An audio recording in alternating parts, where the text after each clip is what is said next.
Hi there. First of all, I don't know how anyone who's blessed with Persian eyelashes can handle these tassels, but I'm taking it back. We're going to need some aerodynamics for this one.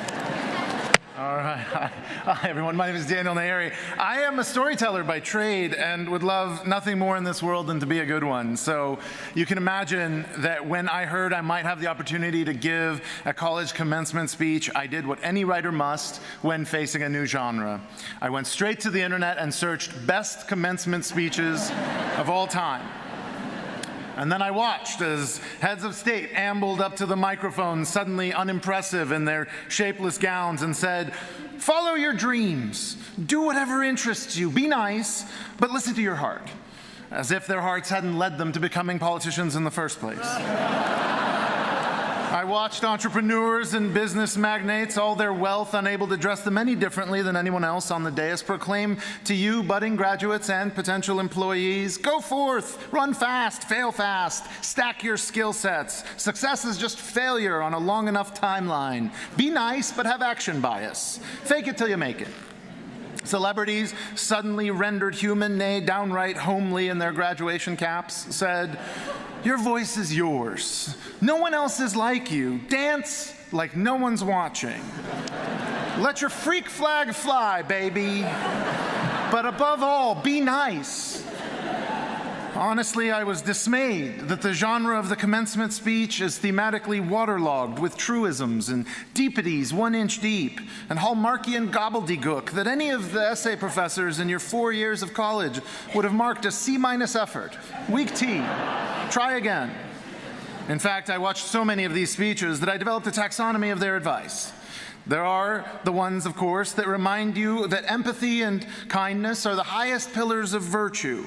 Those are the be nice speeches. Be nice.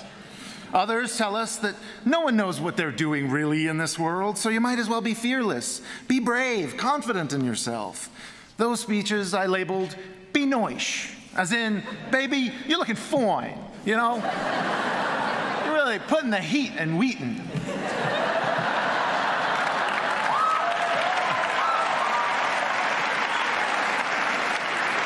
That kind of thing. Be Noish, you know? So you can be nice, or you can be Noish. Frankly, I think you have it in you to be both. And the third type of speech focused on the idea that you can't rely on much in this world, but you can absolutely rely on your own uniqueness. To thine own self be true.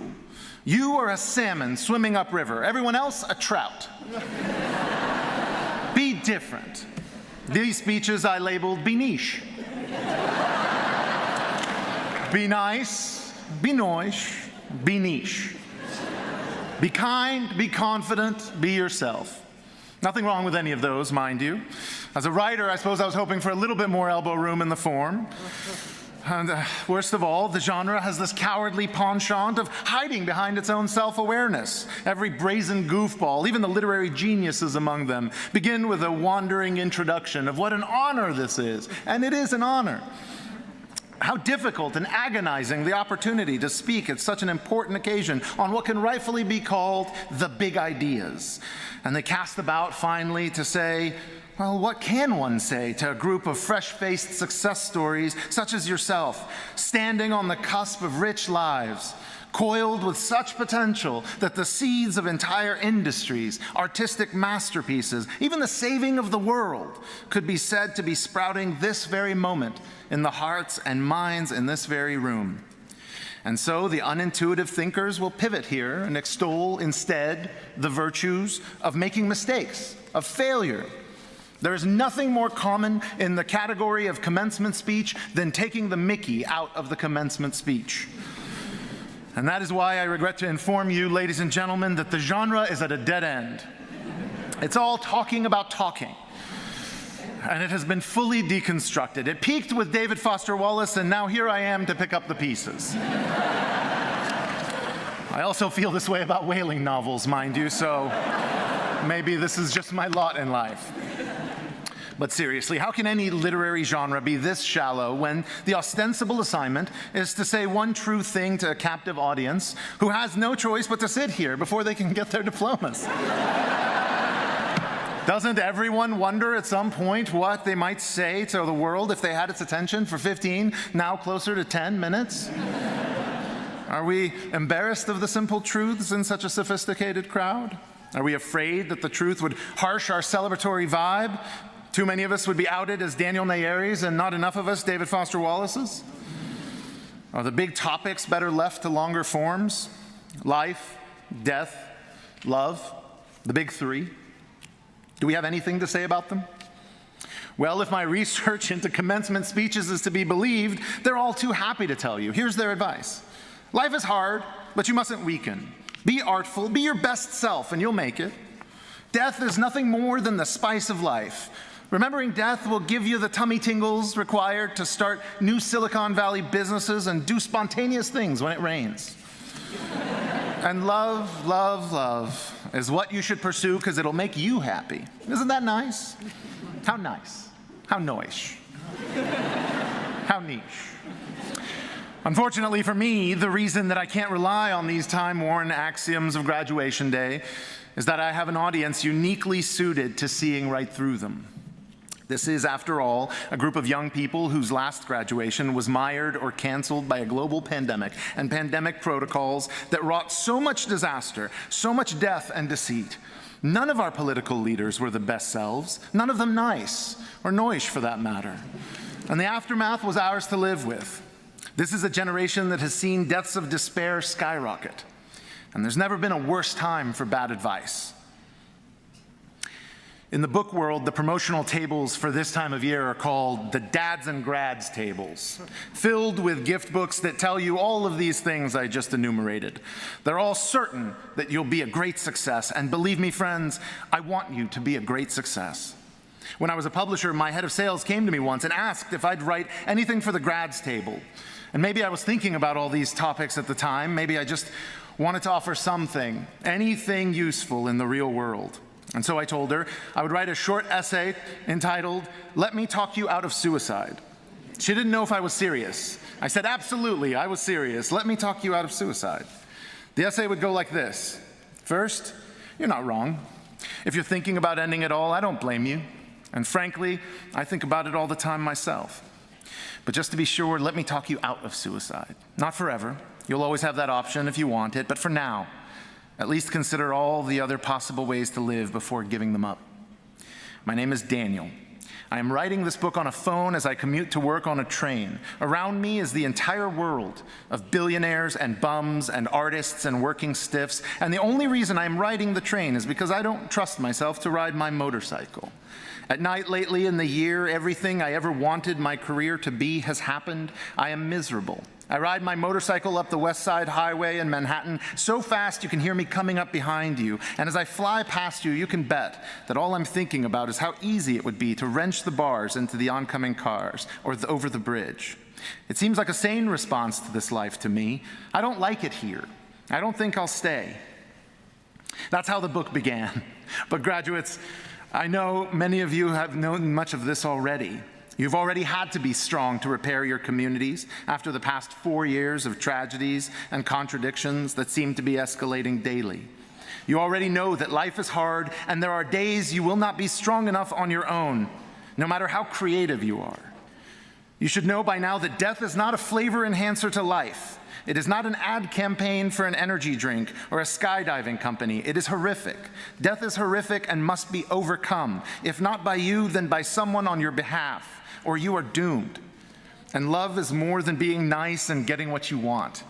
Love will be your hardest challenge, even if your career is going into the STEM fields. Love will make demands of you that will feel unfair and intolerable. And if there is any graduating class that might know this already, it's this one. To get exactly what you want in this life can be a form of curse. To suddenly win that prize you've idolized all your life, to hang up the phone immediately after they've told you, and to feel exactly as you did before. You might be tempted to think it's all just as empty. You might be tempted to love life a little less. But let me talk you out of those small suicides. I have to do it here because my head of sales was absolutely certain that that book will never get made. She was very upset. Yeah. She showed me a book they had on the dad side of the table, that is for Father's Day. It was called How to Stay Alive in the Woods, a survival guide. I opened it. A line in the introduction said, "No hard and fast rules can be laid down for the survival anywhere, particularly in the farther places." I said, "Sure there is. One rule, don't give in to death. Want to survive. First rule."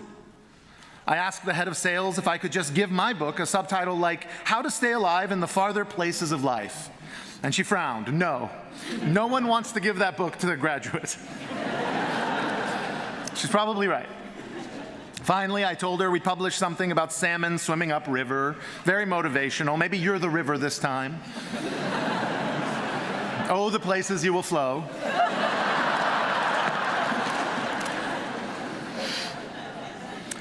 There is a despair in gaining the whole world, I am telling you. That is the primary asymmetry of our positions, yours and mine. I've had a few decades now to try and achieve my goals. Most commencement speakers have, and now, on the other side of that mountain, they have to shout back what it's like. It seems heartless to say, the view isn't all that great, to people struggling to climb. It feels more humane to keep up the fabrication, to say, set goals for yourself. Good feelings come with forward motion toward your goals. And this is all true and vastly preferable to the alternative of apathy. But let's say you achieve a few goals. Then what? Without more, I am telling you, you will simply feel the little by little death of meaninglessness, vanity, despair, and heartache. This is where the genre of the commencement speech lapses suddenly into fuzzy thinking. And lest it sound as though I'm critiquing my betters, I should tell you, I really don't have a problem with any of them, except for this part. The part where we charge the audience to find their purpose, to serve something greater, to look up into the heavens and to see what they ambiguously call the universe. You have to trust in something, they say, and world travelers that they are, they offer here a list. Your gut, your destiny, karma, the Tao, or whatever. You know, the universe. Or whatever. They never list David Koresh, Pol Pot, or other death cults of the 20th century, mind you. It's a manicured list of spiritual traditions, but it's still hip and non-committal. It's whatever. And I can't help but feel that there's a sleight of hand going on. Like smugglers, they're trying to deliver a payload of spiritual insight while hiding in the nondescript. It's whatever. It's the universe. The stand-in for something outside yourself that will confer some purpose to this life, some reason for love, and some rescue after death. The universe that clearly has a mind and an opinion. The universe that wants good for you and not chaos. The universe that loves you so much that he sent his only begotten son that... Oh, wait, hold on. Let's keep it metropolitan. The universe, you know, whatever. The universe. But given the stakes, it seems important, wouldn't you say, to pinpoint this cosmic inhabitor for our lives and loves? If we're putting ourselves in the bucket of a giant catapult and hurling ourselves across time and space headlong for the entirety of our lives, I would think we could take some care in calibrating the direction, no? We'd want to land somewhere nearer to the center of that universe than not, yeah? Or are we just trying to live a life of minimizing suffering, which is to say negative feelings, while maximizing happiness, which is to say positive feelings, for as long as possible till that great reminder stops us dead in our tracks? Well, no thank you to that, no. A life comprised entirely by the feeling of feelings is almost as empty as a speech comprised entirely of talking about talking. So then let's stop that silliness. I will tell you the truest thing I know, and then you can add that to your already not inconsiderable collection of useful dicta. Remember, be nice, be noish, be niche. In fact, what I'm going to tell you is not that dissimilar to the feeling you might have as you receive your diploma and hear in your heart the outpouring of affection and joy from the ones you love. Because what I would like to tell you is this. As you go into the world, as you choose every day how you will conduct yourself, there is no advice I can think of to save you from the grind of life, the looming shadow of death, the harrowing in-between parts of love, than to do nothing but to sit at the feet of God and listen. I spend every day at a desk, in a shed, in my backyard, or elsewhere writing, not because it is my job or my passion or that it makes me feel good. I don't do it because it is my calling or purpose. I do it because there are times I write a sentence and I experience his face shining upon me. His, God's, Jesus's. You didn't think I was going to say his name, did you? Yeah, his. There are times I write and I hear him laugh. I am certain of nothing but that verse. The Lord thy God in the midst of thee is mighty. That's right, we're going with the King James Version now, because we're being serious. He will save, he will rejoice over thee with joy. He will rest in his love. He will joy over thee with singing. In some translations, he laughs. This is what I mean by the utility of frivolity, by the way. Not ours, but his. Frivolity is a lightheartedness. Frivolity is a joy of knowing the outcome, of victory. Frivolity is confidence to be joyful in the darkest of nights, knowing they will end. God's joy is the most powerful argument I can think of against self-annihilation, because his joy is completely irrespective of the circumstances. When the psalmist says, "In the shadow of thy wings I will rejoice, for you have been my help, and in the shadow of your wings I will sing for joy," he is describing exactly that, a joy that surpasses human understanding. I only ever and forever want to hear that laugh. I serve at its pleasure. I will forever serve at its pleasure beyond death. I draw near to it as desperately and hungrily as a man in love forever. And that is all I can offer you, dear graduates. Do nothing but draw nearer. Draw nigh, as the King James Version of the speech might say.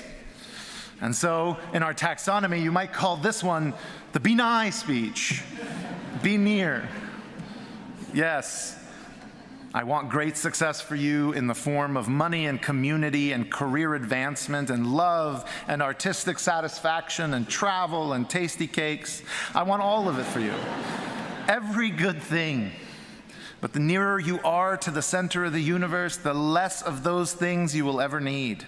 Or perhaps a better way to put it, you will rejoice in whatever amount of them you have, because your only need that will not be satisfied by death is already yours. Everything else is suicide. So how does one do this? Well, first and foremost, all you have to do is ask. The universe is not ambiguous or unknowable. You can read deeply into the category of his word. You can listen. You can spend your quiet moments speaking as if to an intimate friend. Friends, I don't know anything else. I'm a middling writer who will always look up to Herman Melville. I have never been more sad than when I was winning. I have never been more satisfied than in my shed listening to God laugh. That is my only advice. Of course I want you to be nice. I even want you to be Noish. I know already that you're niche. But more than all of them, I want you to be nigh. Draw ever nearer to the God of the universe until you can hear him tell you his name. It is not whatever. Sit at his feet until you will hear him laugh over you, and feeling your feelings will pale in the experience of feeling his. I wish this for every one of you. Thank you.